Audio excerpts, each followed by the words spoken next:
Hey everybody, it's Devin from Heartland CPR. We just thought it would be nice, since everyone is in social isolation still, to show you what to do if you are choking, especially if you're by yourself. But if you are lucky enough to have an isolation buddy, what to do if they are choking, and how to help them as well. Alright, so our first course of action, I know this sounds dumb, but whenever you see that universal choking sign where someone's kind of grabbing their throat, the first step is going to be we obtain consent from that person. In terms of this training, obtaining consent is very important if they are conscious, so just be aware of that you do want to get that consent.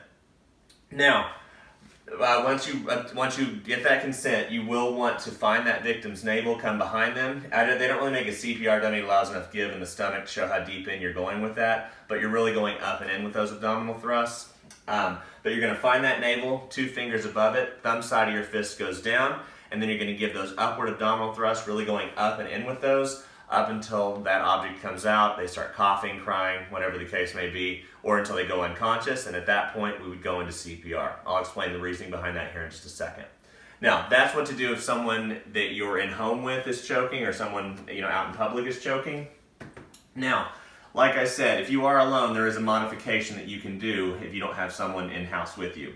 So, the countertop or back of a chair would be great, but just find some hard surface that will allow you to come down on that and give yourself those abdominal thrusts. But in any case, you're just going to brace yourself, and then you're going to find, again, 2 finger links right above that navel, and then you're going to come down on that countertop or on the back of that chair, up until that object comes dislodged. Hopefully you can catch your breath and kind of go from there.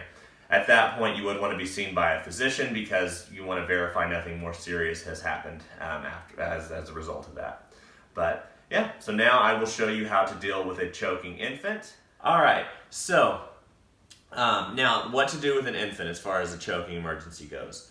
A mistake that a lot of people make whenever an infant is choking is they will grab that chest, and whenever they give the back blows, like I'll show you here in a second, this head kicks around, and we obviously don't want that. So we're going to make sure we're supporting that head and face at all times. That forearm is going to support that baby, and our thigh is going to support our forearm. So we're going to be seated, have our legs spread slightly. That head is going to go slightly below that butt, so if an object comes out, it'll go on the floor. We'll use gravity to knock that out as well. But we're going to give 5 really forceful back blows right between those shoulder blades. Then we're going to cradle that head in our hand. Something about this motion is very confusing for people. It's just a sandwich. Make a sandwich with that baby, cradle that head in your hand, roll them over to the other forearm, each leg on each side of your bicep. Then you're going to give 5 compressions, halfway between that nipple line, lower half of that breastbone. And then you're going to cradle that head, roll them back over, back blows, compressions, 5 and 5, back and forth, until they're screaming, crying, or if they go unconscious, again, we will go into CPR. Alright, so now the last thing I want to talk about is why we're going into CPR if we have a choking victim. I know a lot of people ask themselves, why am I doing that? That makes no sense to give breaths to someone that can't breathe. The thinking behind it makes a lot of sense though. I don't know how long y'all have been seeing training, but previously, about 15 years ago, I was lifeguarding and they were like, yeah, just shove your finger down in the throat and dig around and hope that you can find that object. That is not a good idea, and blind finger sweeps are highly discouraged now.